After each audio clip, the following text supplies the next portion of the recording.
Today we are going a little old school. We are driving up American Fork Canyon to see if we can see some leaves and to see if my old 52 Willys can make it all the way up the Forest Lake Trail. For those of you who aren't familiar, American Fork Canyon is just outside of Salt Lake City, Utah. And it's one of the areas that we get to go to. It has Mount Timpanogos, Timpanogos Cave, National Monument. Fun places for hiking, camping, day activities, and of course four-wheeling.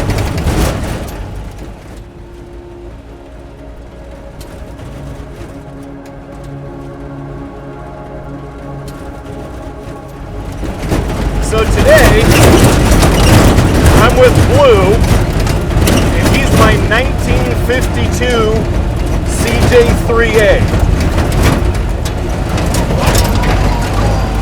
So you gotta love these old Jeeps though. No power steering, manual brakes, just you and the ground and about 3 feet of wiring is all. And because, you know, safety first, I'm sitting on the fuel tank. The fuel tank is directly underneath the driver's seat. That's 1952 safety right there. I'm sure it's fine.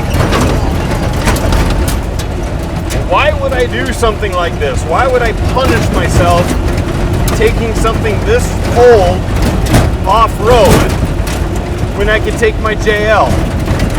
Come on, you got something this old, why wouldn't you want to drive it? There's a nice little river crossing and a little rock garden right when you very start the trail. But then after that, it's just kind of a nice little dirt road through the trees. Should be really pretty.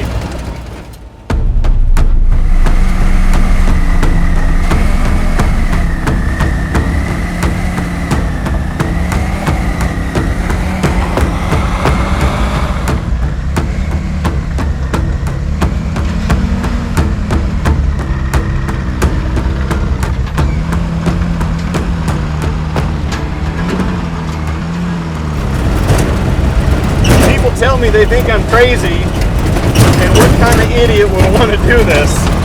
What sane person would want to do this? To which I have to answer, how many sane Jeep people have you met in your life? I haven't met any. We're all a little special, let's be honest.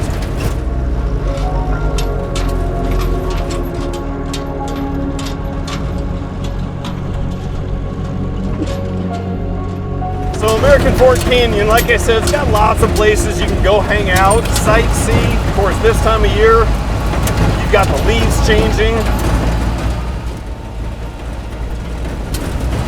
And an old leaf-sprung vehicle, you're not going to go cooking down this road. I think the speed limit's like 15 miles an hour. They try to keep people's speeds down. A lot of side-by-sides come up here. This old Willys, transmission, transfer case, axles, and the suspension are original. So they're from 1952.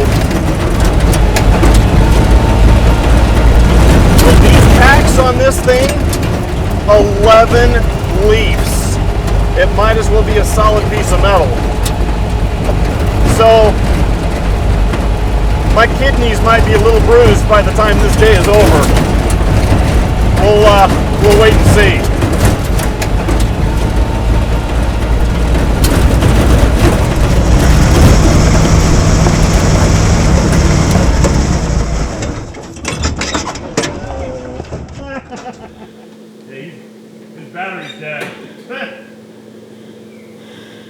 Whoopsie. Dang it, I was doing so good.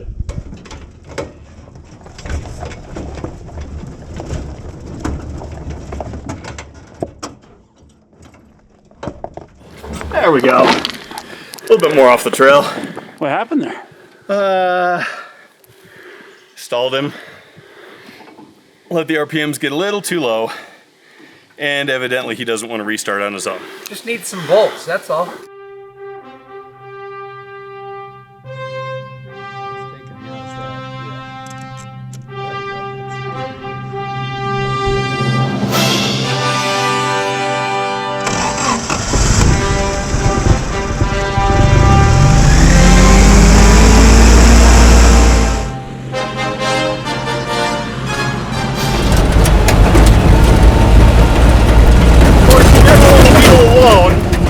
Go anywhere alone.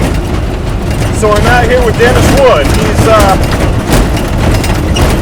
my diesel JL that I affectionately call the Battleship.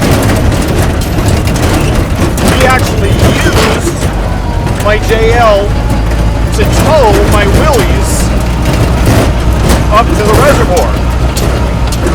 As soon as we hit the dirt, we've been driving.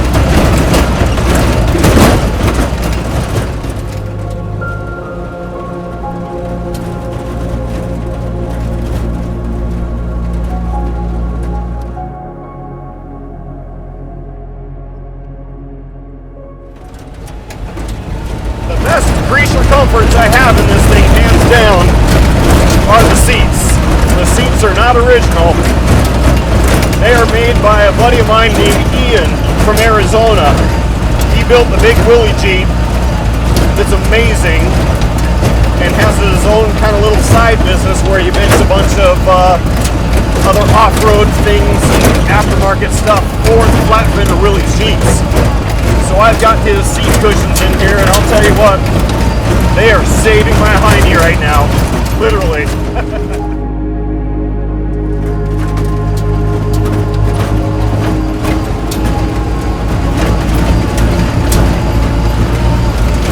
So I mentioned that the transmission, the transfer case, the axles, and the suspension are original. The motor is not. Now originally, the 3A would have come with the Go Devil L-head engine, kicking out a whopping 60 horsepower when new in the 1950s. Well, I've owned this Jeep for about 5.5 years now. A previous owner, somewhere along the line over the last 70 years, pulled out that L-head motor and replaced it with an F-head motor, overhead valve. The first Jeeps that motor started showing up in was like the CJ-3A, the high hood, and the CJ-5 and some of the Willys trucks, stuff like that.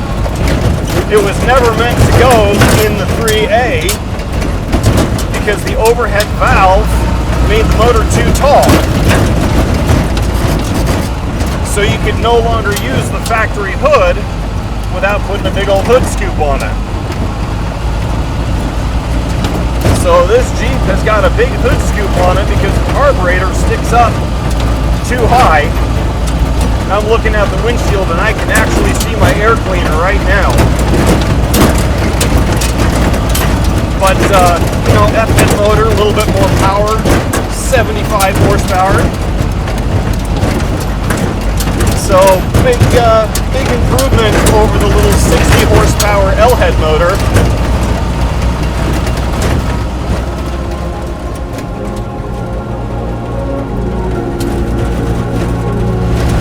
I don't think there's going to be much lake left at this point of the year. It has been a very, very dry summer.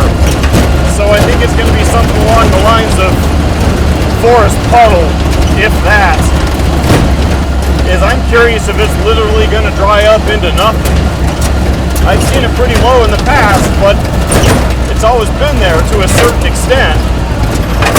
I don't know if it's going to be there today or not, but we're going to go to where it's supposed to be.